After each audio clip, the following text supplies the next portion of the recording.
We have a food truck that always comes to our apartment complex, and tonight they had hibachi king.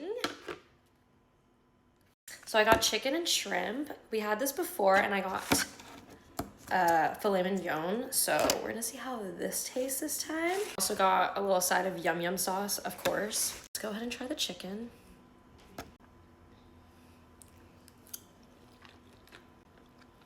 And then the shrimp.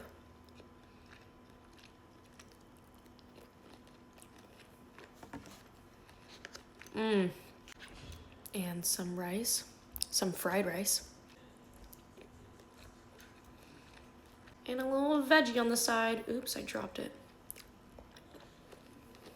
It was really good. It's like my favorite food truck that comes here.